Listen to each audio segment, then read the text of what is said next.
Welcome back to a brand new episode, guys. Today we are looking at the top 10 best cards from the Rebel Clash Pokemon TCG. As it's right around the corner, we're going to pick out the best of what you should be looking for when you're pulling cards and maybe when you're doing trades as well.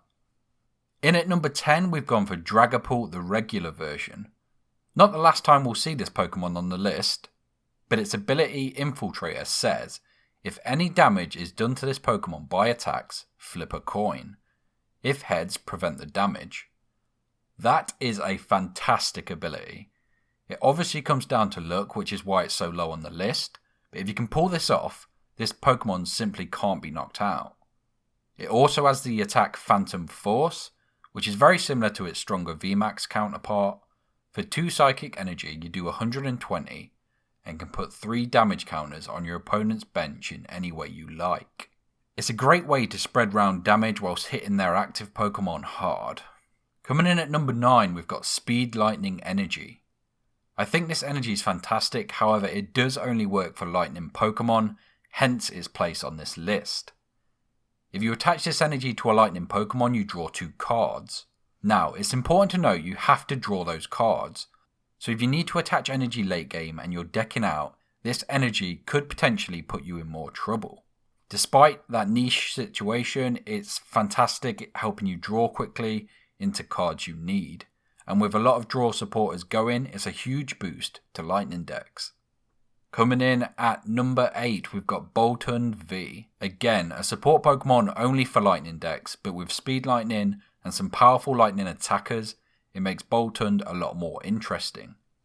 He's only really there for his Electrify attack, which reads, search your deck for up to 2 Lightning Energy cards, and attach them to your bench Pokemon in any way you like. Then, shuffle your deck. After the first few turns you spent setting up, and maybe a turn later on when something gets knocked out, he won't have a lot of use to be honest. But for the sheer speed he offers early on, a Lightning Pokemon, he's an insta-include in most Lightning decks. Coming in at number 7, we've got Eldegoss V. Now, whilst this is fairly high on the list, I do think it's being massively overhyped. Its ability is great. Happy Match reads, when you play this Pokemon from your hand onto your bench during your turn, you may put a supporter card from your discard pile into your hand. Similar to some very good cards we've had before, however this does require the supporter in your discard, so it's only to reuse them. We don't have anywhere near as many ways to get stuff into the discard pile, but again, do you really want to be popping this juicy 2 prize target on your bench? Coming in at number 6, we've gone for Twin Energy. This card is similar to the double colourless we had before, but it doesn't work on the bigger V and VMAX Pokemon, which I think is a big plus. It gives other Pokemon a big chance to make waves. I don't know that now we have enough Pokemon to fully take advantage of it, but I do know we have some coming in the next set, and I think this card is just going to get better and better, so I would definitely say pick up a playset of these at least. Coming in at number 5, we've got Toxtricity VMAX. Now this is a Lightning Pokemon we spoke about earlier, getting a massive buff from all the support it's offered in this set. It's got a ton of health with 320 HP, its attack can potentially do 240 for only 3 energies, which is fantastic. You have to poison your opponent first, but with things like Koga's Trap and Garbodor, that should be easy enough. Unfortunately, regular Toxtricity V isn't great, which is why this next Pokemon has slightly edged out this VMAX. Coming in at number 4, it's Dragapult VMAX.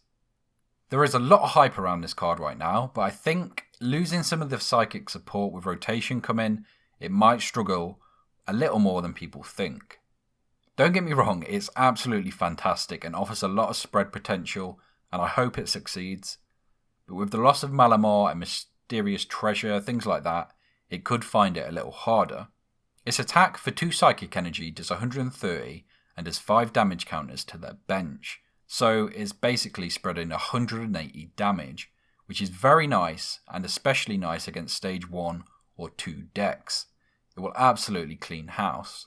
It'll also take a lot of easy KOs on Pokemon like Trubbish and Toxtricity and so on. It's a very powerful card, so don't get me wrong. I think the scary thing about this is it's 320 HP and spreading 180 damage a turn. That is a terrifying thought. But we have our 3 top cards. Now, I don't think people will expect this Pokemon in at number 3, and I think the top 2 are kind of obvious, at least top 1 is.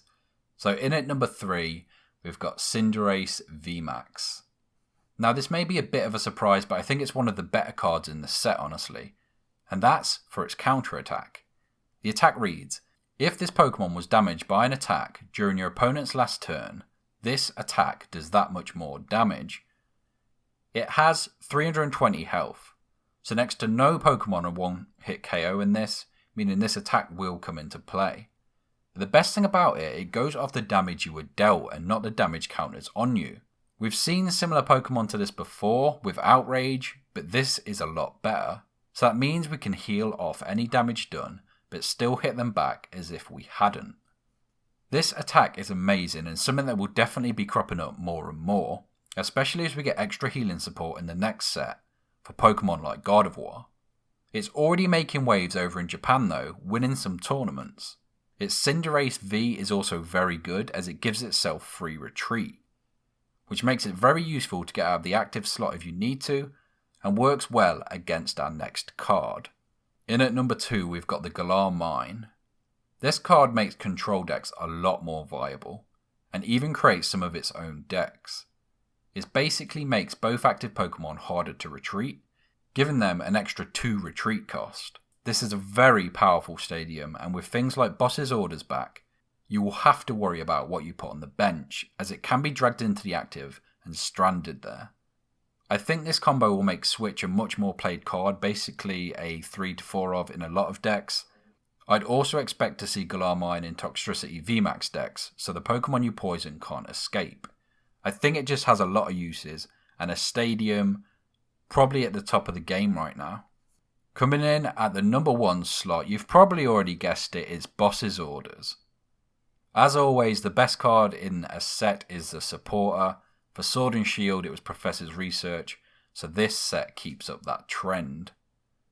Boss's Orders is pretty much Lysander we used to have, but it's Giovanni, so it's slightly cooler in my books, and I think the art is a lot better. The effect, though, cannot be understated. The option to pull up a Pokemon you want to knock out is very good, but also the option to stall if you need to set up. Thankfully, we have no VS Seekers in the format, so it won't be something that can be repeated turn after turn after turn, unless you use Eldegoss, which, thinking about it now, is quite a good combination. Either way, this card will be an insta-include in most every deck and quite a few copies of it. So, those are my top 10 cards from the Rebel Clash Pokemon set. Let me know what you guys have been playing, what you think are the best cards. Maybe some I've missed out. Maybe some are too low or too high. Let me know your thoughts in the comments. And as always, thank you so much for watching, and until next time.